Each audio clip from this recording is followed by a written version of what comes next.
기도하겠습니다. 하나님 감사를 드립니다. 이 시간 말씀을 전하고 말씀 듣는 이 시간 말씀 전하는 부족한 입술에 성령 충만함을 더해 주시고 말씀을 듣는 자나 말씀을 전하는 자나 오직 예수 그리스도의 성령으로 하나 되게 하옵소서. 감사드리며 예수 그리스도의 이름으로 기도드렸사옵나이다. 아멘. 오늘 하나님께서 저희에게 주신 말씀의 제목은 새 언약의 대제사장이라는 말씀입니다.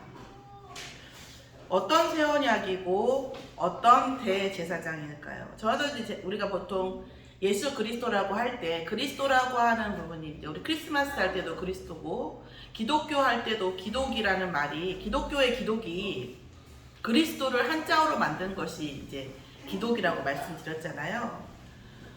그만큼 우리에게는 이 그리스도라는 말이 굉장히 중요해요. 근데 우리가 이렇게 그 신앙생활 하신다고 하시는 분들을 봤을 때에도 그리스도, 특히 이제 어린아이들 전도 가면 더 모르죠. 그리스도가 무슨 뜻인지 모르는 경우가 너무 많아요. 그래서 뭐 신천지나 이단이 잘했다고 말할 수는 없지만 우리가 우리 약한 부분이 들어오잖아요. 병도. 그럼 내가 감기가 들리면 혹은 어떤 저기가 되면 내가 이게 약하구나 이런 것들이 나오는 것처럼 이 말씀이라는 것 우리가 하나님을 아는 지식, 그리스도를 아는 지식을 원하시고 예수님께서 내 백성이 지식이 없어서 망한다고 했는데 사실은 우리가 알고자 하지 않는다라는 거죠. 근데 이 예수가 그리스도라는 것도 모르는 경우가 너무 많아요. 모태신앙이라고 해도 그리스도를 모르시는 분들이 많아요. 예수가 중요한 게 아니에요. 여호수아도 예수라는 말이고요. 예수라는 그 이름은 엄청 많죠. 예수라는 이름이 메시아가 올 거라는 언약이 또 흐르고 있었기 때문에 얼마나 많은 집안에서 예수라는 말을 썼겠어요. 이스라엘에서. 그죠? 예수라는 이름은 많아요. 예수가 중요한 게 아니에요.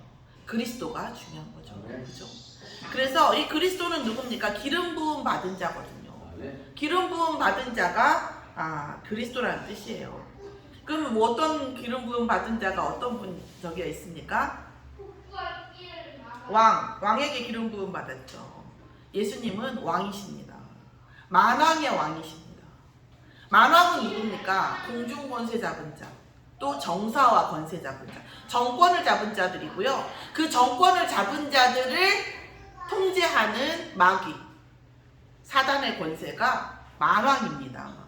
그런데 이 만왕을 뭐 정권 잡은 자도 우리가 쉽게 어떻게 하지는 못하죠. 그래서 촛불 집회에서 가끔가다 이렇게 내려보내긴 하지만 그런데 정권을 잡은 자를 붙잡고 있는 사단은 우리가 어찌할 수가 없어요.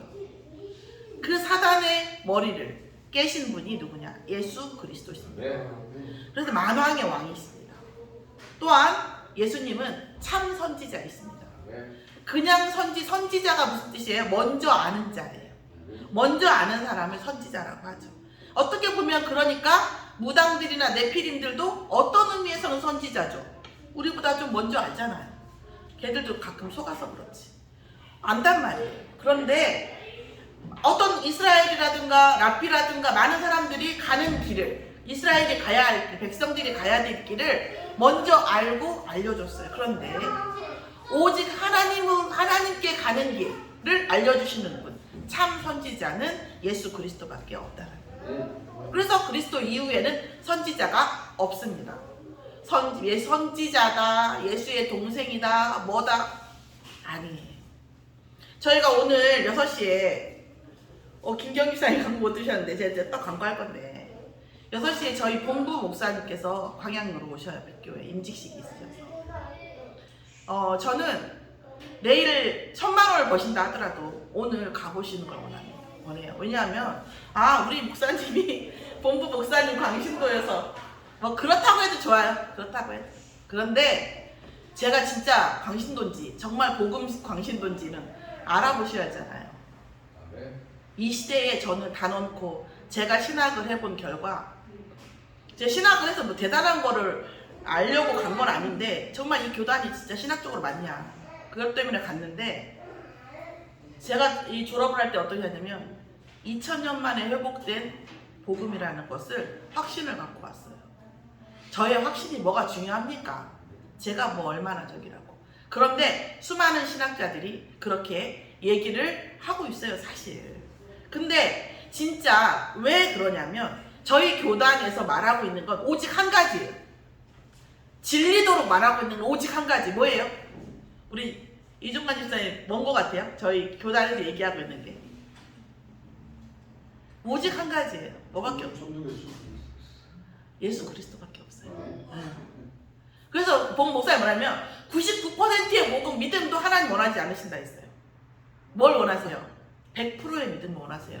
뭐에 대한 100%의 믿음이요? 예수가 그리스도라는 거예요. 이 그리스도가 모든 문제를 해결하셨고 우리의 모든 것이라는 거예요. 이거를 전파하는 게 전도죠. 이게 사단과의 싸움이에요. 그래서 진짜 근데 전도해보시면 아시지만 우리가 얼만큼 그리스도로 복음으로 무장되어져 있냐에 따라서 달라지죠. 저희 예를 들어서 우리가 보통 다락방이라고 하고 저희 개혁교단에서 저희를 오라고 그랬어요. 그 사이에도 일어난 역사가 많아요. 제가 그때 신학교에 있었기 때문에 잘 알아요. 개혁교단이 왜 우리를 다락방을 오라고 했는지 하나님이 개혁교단이 그렇게 할 수밖에 없게끔 엄청나게 역사를 하셨어요. 그래서 저는 그것도 굉장히 제가 신학교에 있을 때 라이브하게 들었거든요. 그래서 제가 저희 교단 오늘 목사님 이제 그 6시에 오시는데 그 광양으로 오시는데 장로님이랑 바쁘시면 저는 항상 얘기하지만 우리 랩런트들 갈 때도 못 가면 저라도 가는 거죠. 저는 갑니다. 근데 무슨 얘기냐? 뭐가 2000년 만에 회복됐다는 거냐? 예수가 그리스도라는 거예요. 그럼 예수 그리스도 이제까지 안 믿었냐? 아니요. 모든 것이라는 거예요. 모든 것이라는 거. 저는 오늘 저는 그냥 아침에 새벽에 이렇게 쭉 보면서 계속 저도 이 찬양도 제가 정말 20번 이상 들었을 거예요. 계속 듣고 그런데 오늘 또 다시 은혜되는 게 뭐예요? 오늘 교동문에서 나오잖아요. 지금 피조물들의 썩어짐도 창세기 3장이에요. 우리가 음식을 만들어 놓거나 풀도 마르고 꽃이 시들잖아요. 이 피조물들의 시듬과 썩음도 어디에서 와요? 창세기 3장이에요. 천지 만물 모든 것에 창세기 3장 하나님의 형상이 떠나면서 모든 문제가 시작되었어요. 이 하나님의 형상이 누굽니까? 하나님의 형상으로 인간을 지으셨다고 했어요. 그 하나님의 형상이 뭡니까? 예수 그리스도의 영, 성령이라. 창세기 3장에서 예수 그리스도의 형상, 예수 그리스도의 영, 성령, 곧 하나님의 형상이 떠나감으로 인하여 우리의 모든 문제가 왔어요. 그 그리스도가 우리에게 오신 겁니다. 그리고 그리스도가 우리에게 주인 되어지는 만큼 우리에게 뭐예요? 창세기 1장 27절 28절에 모든 축복이 회복되는 겁니다. 그러면서 뭐라고 하냐? 재창조 그 하나님께서 예수님께서 재림해서 오시면 천지가 완전해질 텐데 그때까지 탄식하며 함께 고통을 겪고 있다고 해요. 모든 피조물도. 그렇잖아요. 자, 그런데 우리가 곧 제사장은 예수님께서 또 그리스도의 이름 안에 들어있는 제사장이거든요. 근데 오늘 제가 이제 한 주간 말씀드리면서 대제사장이라고 성경에 나와 있는 거를 재발견했어요. 대제사장이었어요. 제사장이 누굽니까? 제사장은 우리의 죄를 양의 피를 발라서 그러니까 죄 한 건당 양 한 마리예요. 여러분 헌금하기 힘드시죠? 그래서 예전에는요 죄 한 건당 양 한 마리고요. 죄 양을 들여서 해결 안 했으면 그것 때문에 지옥 가는 거예요. 구약에. 그렇게 따지면 지금 헌금은 헌금도 아니죠. 지금 염소 한 마리도 얼만데, 그쵸? 정말 그렇게 같다고요. 오늘 여러분과 제가 그리스도가 어떤 언약에, 어떤 새 언약에, 어떤 제사장이 되어졌는지 다시 한번 발견하는 또 응답을 누리는 저와 여러분이 되기를 예수의 이름으로 축원합니다. 네. 제가 전도를 가거나 사역을 할 때 여러분 어떠세요? 우리는 나라고 하는 주체로 살아갈 수밖에 없잖아요. 솔직히 나의 생각, 나의 주관, 나의 성격 이런 것들로 살 수밖에 없어요. 그런데 사실 제가 봤을 때는 이렇게 어떤 거냐면 이렇게 말씀드리면 좀 오해를 할 수도 있지만 박사학위 받으신 분들이나 아니면 학력이 되게 높은 분들이나 혹은 또 고위직에 있는 분들 있잖아요. 여러분 그거 혹시 아세요? 건설회사는 지금도 그런지요. 사실 확인 안 해봤는데 저도 책으로 봤어요. 상무 이상급은요 술을 못 마신대요. 상무 이상은. 그럼 상무 이상은 술을 못 마시는 사람만 세웠냐? 그랬더니 그걸 쭉 스토리를 쭉 보니까 와 아니에요. 신입사원이 건설회사에 들어오면은요 먼저 막 치고 가는 사람들이 있대요. 어떤 사람인 줄 아세요? 영업력으로 치고 가는 사람. 그런데 그 사람들은 대체적으로요 비리로 잘린다네요 중간에. 그럼 또 열심히 또 이제 만약 서포트 하면서 술로 막 이렇게 영업을 하는 사람이 또 있대요. 그런 사람들은요 술병이 나서 결국 중간에 죽는데요. 뭐 죽든지 암 걸리든지 해가지고 이렇게 빠진대요. 조용히 자기 자리에서 술도 못 먹고 영업력도 없고 그냥 성실하게 차곡차곡 간 사람들이 결국 상무를 간대요. 그런데 그 업적은 결국은 그 앞에서 죽어간 혹은 아닌 사람들이 사실 해놓은 거거든요. 조용히 그렇게 간다는 거예요. 우리가 나라고 하는 그 기준, 그러니까 우리가 생각하는 것하고는 많이 다른 거예요, 사실은. 자, 그래서 어쨌든 저희가 이렇게 어떤 전도를 하거나 사역을 할 때 제일 하나님이 저에게 네가 거기서 세상에서 제일 힘든 게 뭐였냐고 한번 물으신다면 저는 이렇게 대답할 것 같아요. 전도자의 또 성도들의 나와 부딪히는 게 힘들었습니다. 이렇게 성공한 사람들은 사실은 되게 유해요. 우리가 보통 회장님들 뒷목 잡는다 그러는데 아니래요. 회장님만 뭐 130 몇 명 이렇게 취재하신 책이 있어요. 취재하고 기자가 뭐라 하냐면 막 어떤 문제가 막 급박해 막 밑에 사람이 와가지고 막 급박하게 큰일 났습니다 하고 막 이렇게 보고를 해도 아 그래? 뭔데? 이렇게 얘기 들어보고 그러면서 제일 많이 하는 말이 뭐냐면 재밌게 되겠네. 재밌게 되겠는데 이렇게 대답한다는 거예요. 어떤 문제를 봤을 때 저는 막 팔팔 뛸 것 같거든요. 저 성질 급하다. 그렇지 않대요. 그런 모든 일에 뒷목 잡았으면 거기까지 못 온다는 거예요. 생각보다 유해요. 그리고 제가 이렇게 교수님들하고 얘기하면서 제일 놀란 게 뭐냐면 저도 이렇게 억양이 세잖아요. 교수님들 억양 세고 안 세고 아니라 내가 잘 모르지만 이 말을 참 많이 해요. 내가 잘 모르지만 자기 전공인데도 아닐 수도 있지만 너무 물렁하다 싶을 정도로 그렇게 한다는 걸 느껴요 제가.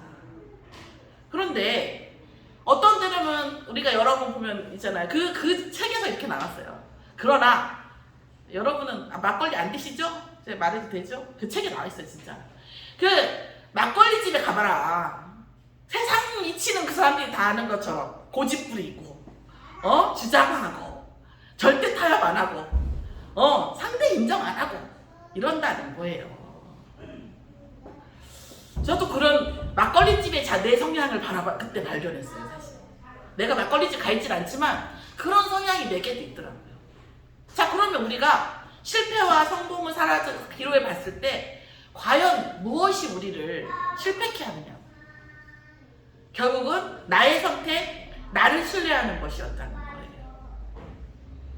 그런데 성경에서는 뭐라고 얘기하냐면 세상에서는 네가 중요해, 네 안에 있는 것들을 잘 바라봐, 네가 전부야 이렇게 얘기를 합니다.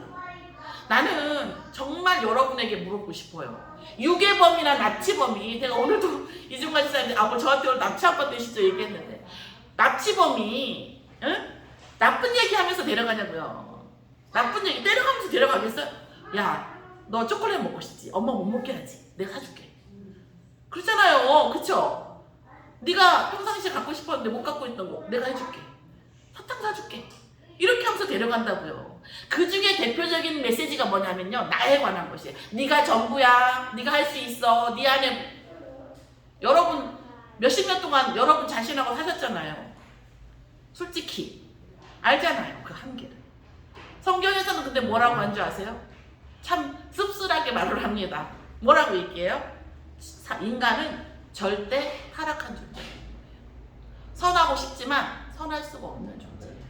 선하고자 하지만 선하지 않고 그 선하고자 하는 것도 사실은 진짜 신뢰할 수 있는 것은 아니다라고. 그런데 현장에 가고 우리가 사역을 하면 나하고 수많은 분과 나하고 부딪혀요. 내 감정이 안 맞고 내 생각과 안 맞고 내 판단과 안 맞는데요. 아니 제가 제 생각이면 괜찮아요. 근데 말씀이 나하고 안 맞아. 예배가 나하고 안 맞아. 교회가 나하고 안 맞아. 안 맞을 수 있죠.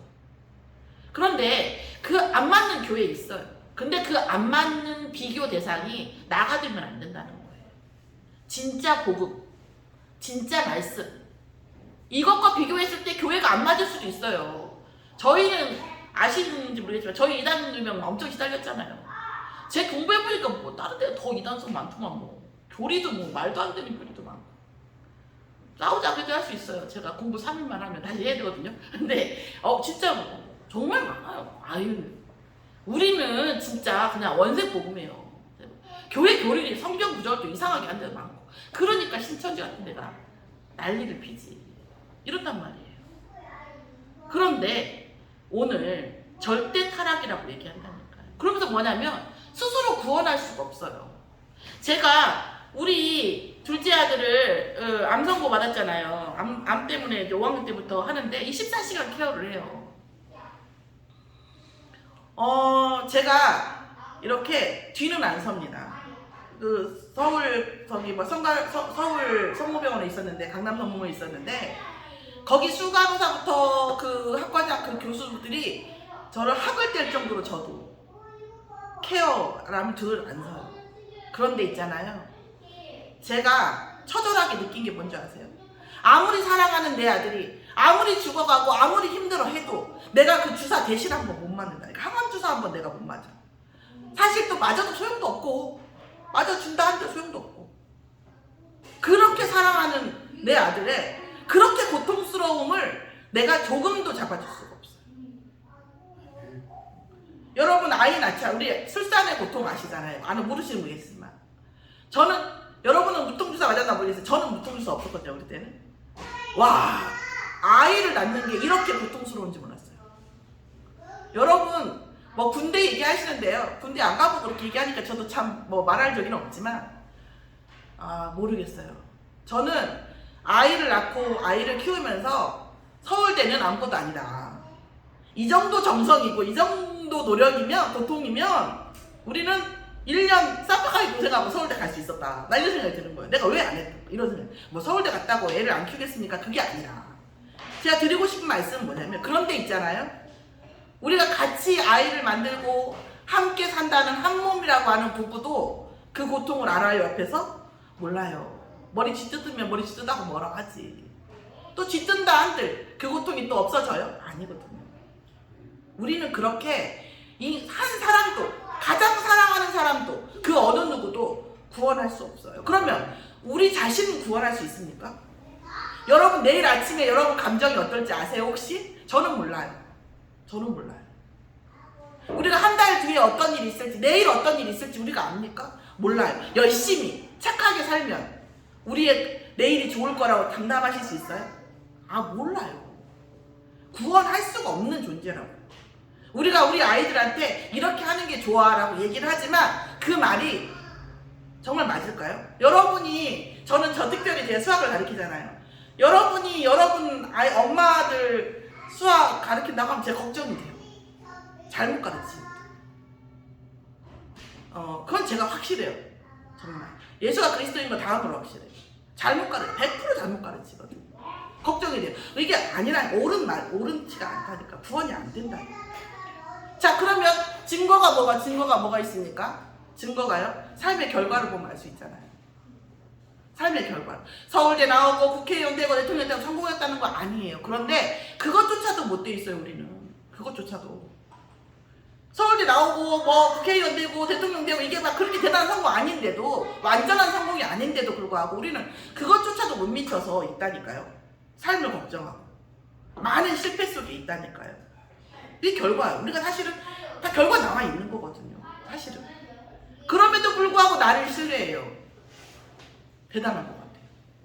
전 사실은 어떤 문제 속에 어떤 분이 그러시더라고요. 아, 나 목사님이 그 고생했다는 거 나 못 믿겠어. 이렇게 얘기하더라고요.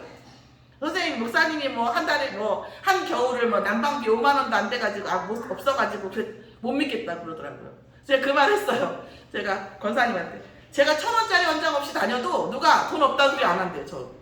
또 어떤 목사님 아들이 옛날에 제가 교회 갔는데 제가 첫 인상이 뭐였냐면은 복부인인 줄 알았대요. 제가 그럴 정도로 그렇습니다. 그렇게 보여요. 네, 그렇게 보였다 하더라고요. 그런데 그런 저에게 수많은 문제 속에 있을 때에 그 문제가 스탑된 순간이 있었어요. 스탑된 순간. 그때 뭐였냐면요. 나를 부정할 때였어요. 아, 나는 신뢰할 만하지 못하구나. 나는 신뢰할 만한 존재가 아니구나. 나는 아니구나. 그러니까 이제는 어떻게 해야 돼요? 아, 내가 정말 영적으로 무지했구나. 내가 하는 줄 알고 있었네. 내가라고 생각하는 순간 나는 사단에게 잡혀있는 줄만 아시면 됩니다. 내 말이 맞아! 이 순간 나는 사단에게 잡혀있는 거예요. 내가 우리 아이들한테 너 이게 틀렸어! 라고 얘기하는 그 순간도 사단에 잡혀있는 거예요. 어떻게 해야 돼요 그러면? 하나님, 이 아이를 어떻게 해야 됩니까? 묻는 것이 맞는 거예요. 하나님, 이 아이를 예수 그리스도의 이름으로 붙잡아 주시라. 얘를 붙잡고 있는 사단을 꺾어 주시라. 그때가 맞는 거예요. 내 너무 영적으로 무지했더라고요. 제가 여러분들 이렇게 인본주의 쓰잖아요. 우리가 방법을 쓰잖아요. 하면 이 방법에 대한 거를 저도 뒤는 안 섰어요.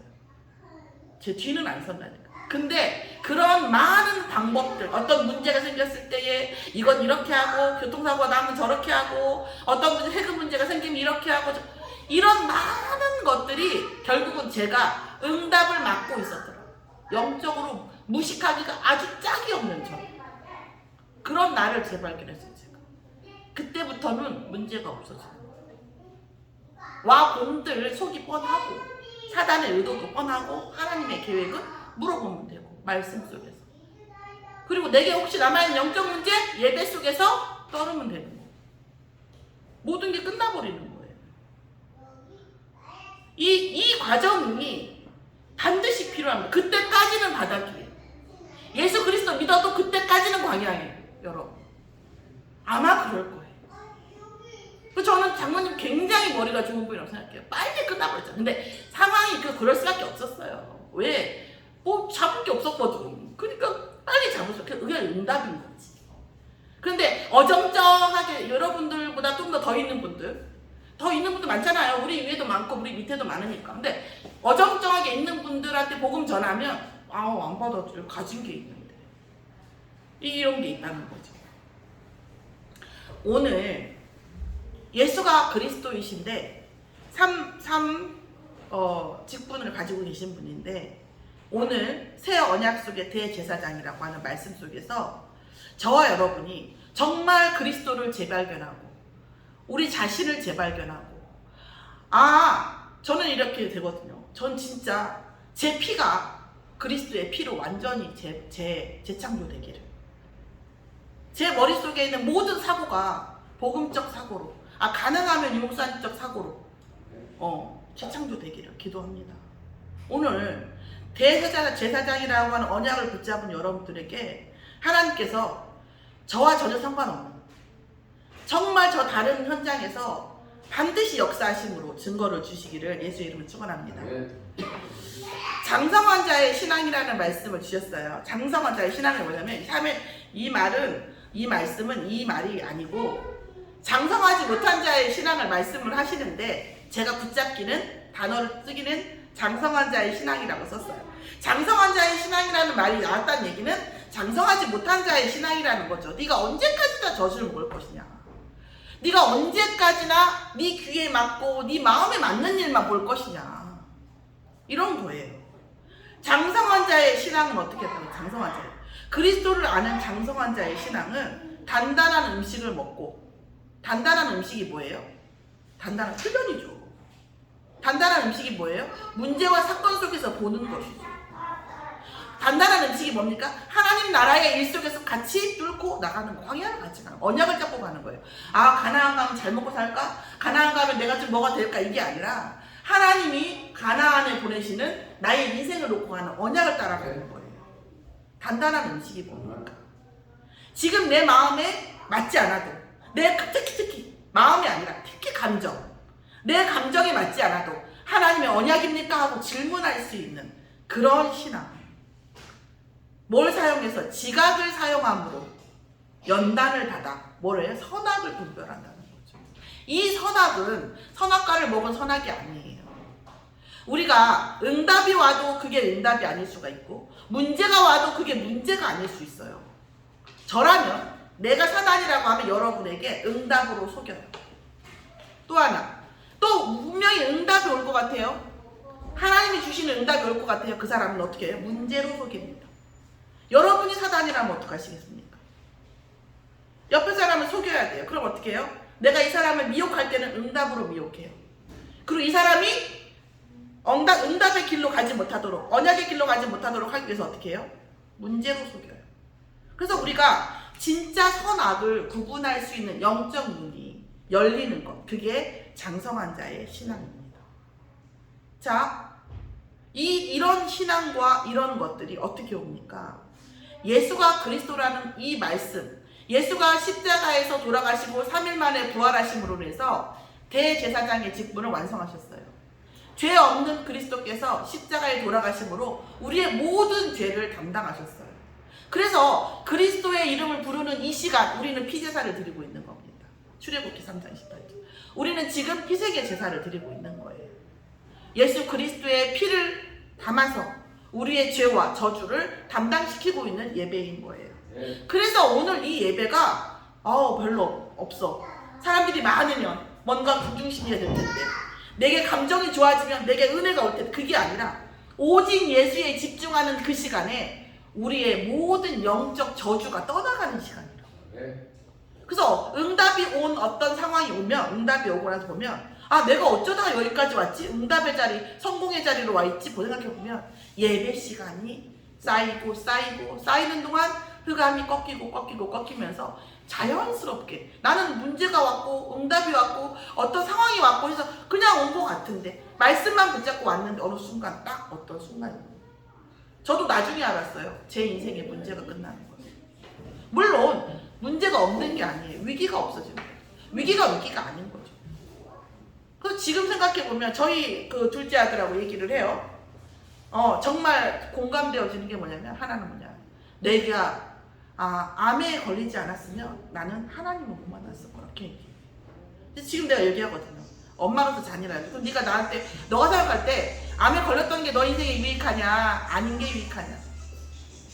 지난 일이라 얘기할 수 있겠지만 당연히 암에 걸린 게 유익했다고 얘기를 해요. 고백을 합니다. 왜 그렇습니까? 영적 무지에서 벗어났거든요. 나의 한계에서 벗어났거든요. 그래서 비로소 뭐예요? 장성한 자의 신학 속으로 들어가는 거죠. 자, 그런데 이 말씀의 능력, 예수가 그리스도라고 하는 이 말씀의 능력은 어떤 거에 있습니까? 히브리서 4장 12절 13절을 보면 말씀은 살았고 운동력이 있어서, 그죠? 하나님의 말씀은 살아있고 활력이 있어. 운동력이라고 했었는데 활력으로 바뀌었어요. 좌우의 날선 어떤 검보다도 예리하여. 그러면 칼이 도가 있고 검이 있다고 해요. 그 검도 이런 건 몰라가지고. 근데 칼이라고 하는 것은 한쪽 면에만 날이 있고, 검은 양쪽에 말이 있어서 양쪽으로 다 휘저어도 이게 말하자면 그 절상력이 있겠죠. 칼은 한쪽만 있고. 그런 차이가 있다고 하더라고요. 이거 검 나올 때마다 목사님이 얘기를 하셔서도 얘기합니다만, 어쨌든 하나님의 말씀은 살아있고 활력이 있어서 좌우의 날선, 그래서 좌우라고 하는 거죠. 어떤 검보다도 예리하여 혼과 영과 및 관절과 골수를 찔러 쪼개기까지 하며 또 마음의 생각과 뜻을 판단하시나니 지으신 것이 하나도 그 앞에 나타나지 않음이 없고 우리의 결산을 받으실 이의 눈앞에 만물이 벌거벗은 것 같이 드러납니다. 아멘.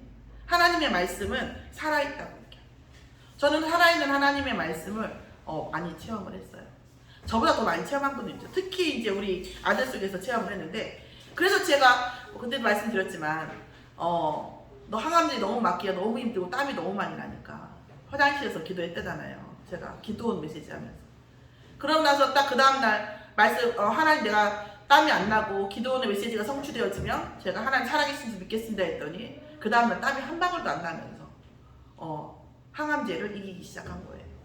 그리고 나서 뭐예요? 4주 만에 이 가슴이 나올 만큼 이렇게 볼록 나왔던 그런 그 종양이 없어졌어요. 그냥 수술 없이 없어졌다니까. 관절과 골수를 찔러 쪼개갔다고 저는 믿습니다. 그래서 제가 마지막에 물어봤죠. 처음에 못 물어봤는데 나중에 물어봤어요. 의사한테, 담당 의사한테. 어떻게 우리 애의 암세포가 없어졌다고 생각하냐 그랬더니 그분 말씀 얘기했나요? 들으셨나요? 명언을 하셨습니다. 모르죠. 저는 담당 의사 유명한 의사예요. 명의에도 나왔던 분이에요. 모르죠. 저는 맞다. 이거 참 솔직하다. 맞다. 모르죠. 그분은 하나님이 하신 거예요. 자, 이 속에서 말씀의 능력이 어떻게 합니까? 마음과 생각을 판단한다는 거예요. 특히 우리의 숨은 계산, 우리의 숨은 생각, 이것을 뭐예요? 판단하시는 거죠. 그래서 만물이 뭐처럼 벌거벗은 것처럼 모든 것의 본질이 드러난다는 거예요. 그래서 우리가 계속 그리스도로 무장되어지는 것이 마지막 날까지 유익한 거죠. 마지막 날까지. 여러분, 저도 이해해요. 저 지금 이렇게 제가 이렇게 약간 우회적으로 얘기하는데 저는 어떻게 들었는지 초창기 다락방 메시지 유 목사님 우리 장로님 아실 거예요. 무조건 예수 그리스도예요. 남편의 문제가 예수 그리스도가 해야 돼요. 경제 문제 예수가 그리스도요. 자녀가 예수가 그리스도라니까. 문제가 너무 힘들어요. 그럼 뭐예요? 과정이요. 대적하는 과정이요. 이게 끝이에요. 그 말이 끝이에요. 그땐 정말 짜증나더라고요. 무슨 만능 해결사야. 근데 그 말이 맞다는 거죠. 만물이 먹어진다니까요. 그래서 우리가 그리스도로 저는 장기이식 이런 것들이 다 저는 비복음적으로 생각하는데 우호적이진 않거든요. 제가 어떻게 돼도 장기이식 원하지 않습니다. 근데 딱 하나 이식돼야 되는 게 있어요. 우리의 모든 것에 그리스도로 이식돼야 돼요. 우리의 모든 생각, 체질, 머리, 마음, 감정 모든 것에 그리스도가 이식되어지면 진짜 그때부터 하나님 나라가 살아서도 하나님 나라를 볼 자가 있느니라 했잖아요. 예수님께서 돌아가서 죽어서도 가지만 살아서도 하나님 나라를 볼 자가 있다고 말씀하셨습니다. 그게 예수 그리스도의 말씀의 능력입니다. 오늘 대제사장에 대한 제가 또 은혜가 되어졌던 것이 뭐였냐면 히브리서 7장을 보면 이 예수님이 멜기세덱의 반차이다 라는 말씀이 나와 있어요. 그래서 7장 1절을 보면 멜기세덱은 살렘 왕이요 지극히 높으신 하나님의 제사장이라 여러 왕을 쳐서 죽이고 돌아오는 아브라함을 만나 복을 빈 자이죠. 그러면서 뭐예요? 아브라함이 멜기세덱에게 11조를 주었죠. 그런데 이 사람이 어떤 사람이냐면 3절에 보면 아버지도 없고 어머니도 없고 족보도 없고 시작한 날도 없고 생명의 끝도 없어 하나님의 아들과 닮아서 항상 제사장으로 있느니라. 이 사람이 얼마나 높은가를 생각해 보세요.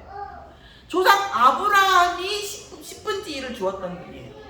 그런데 이 멜기세덱이라는 것은 참 재밌는 거죠. 이 제사장과 대제사장이 틀린 게 뭐냐면 레위의 아들들이 제사장이잖아요. 레위의 아들들이 제사장이잖아요. 그런데 이 레위의 아들들은요 죽은 자들의 제사장이에요. 죽은 자들의 제사장.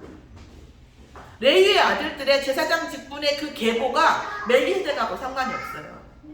멜기세덱의 이 반차는 레위인과 달라요. 레위인은 죽은 자들의 예배, 죽은 자들의 제사를 지냈던 제사장인 거예요. 당연하죠? 왜요? 멜기세덱이 제사장일 때 레위인은 아직 나오지도 않았어요. 안 나왔잖아요. 그죠? 아브라함이 11조를 드렸으니까. 그러면 아브라함의 뭐예요? 아브라함이 나와요. 여기 보면. 그러면서 어떻게 했어요? 아브라함의 허리에 제사장들이 아직 있다 이거죠. 이게 뭐예요? 10절에 나오죠. 이는 멜기세덱이 아브라함을 만날 때에 레위인은 이미 자기 조상의 허리에 있었다.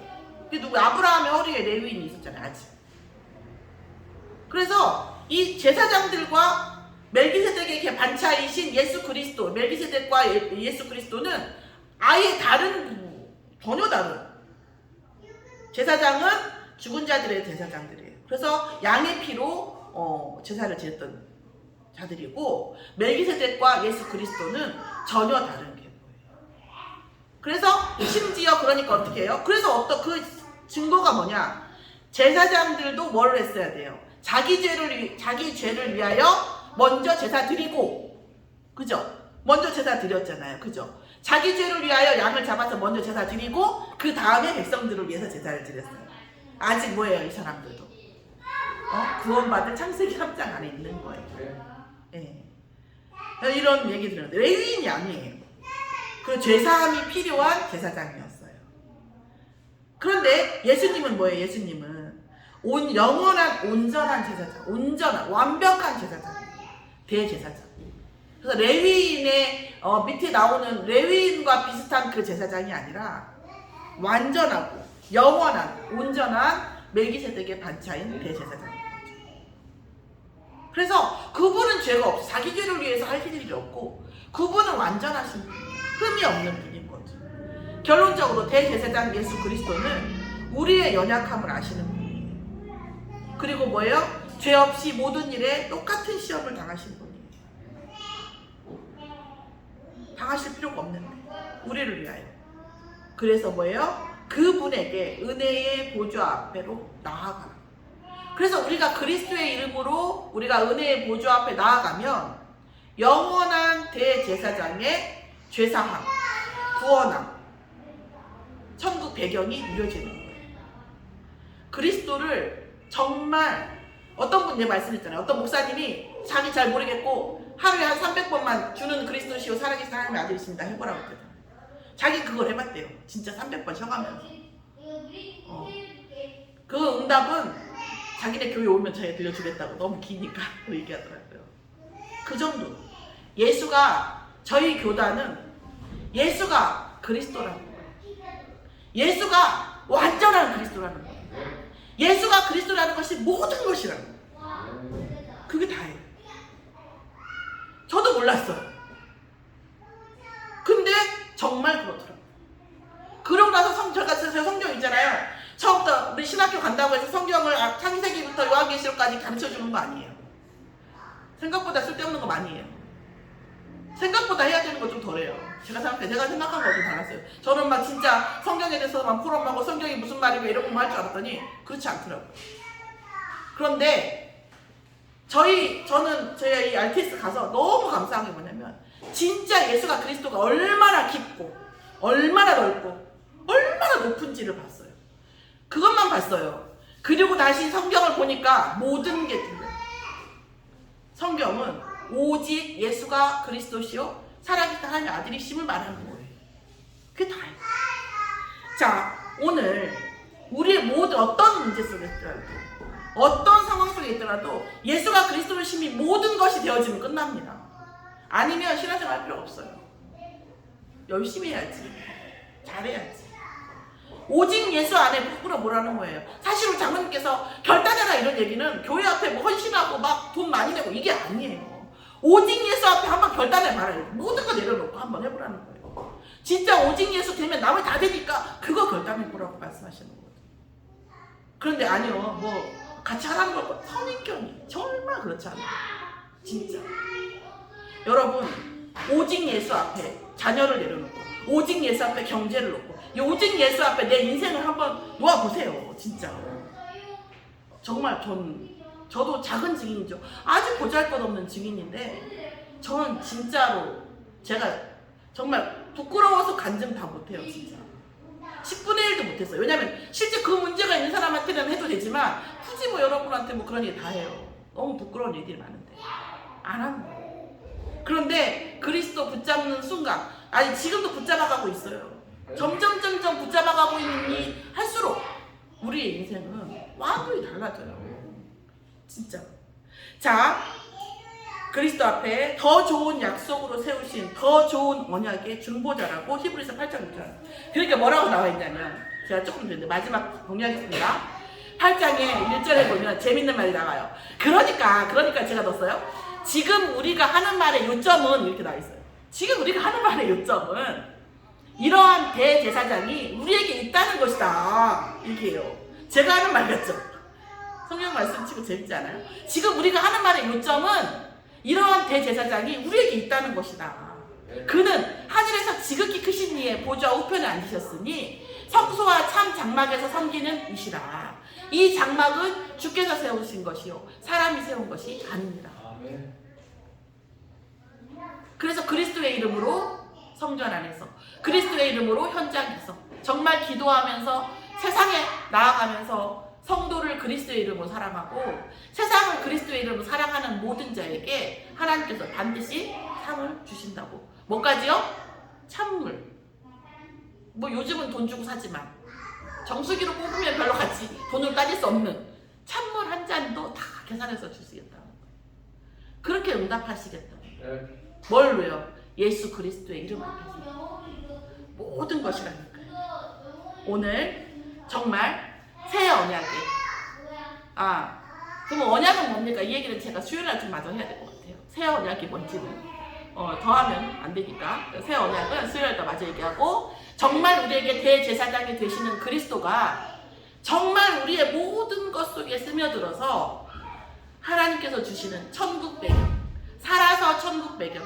죽은 다음에는 우리가 알 수 없잖아요. 일단은 영원한 것이긴 하지만 하나님께서 어떤 일을 하시는지, 그리스도 붙잡을수록 우리의 인생이 어떻게 달라지는지, 흑암이 어떻게 꺾이는지 실제로 하나님께서 성취해 주심으로 그 증거를 보는 그리스도의 이름 앞에 우리가 순복하는 저와 여러분의 응답이 있기를 예수 이름으로 축원합니다.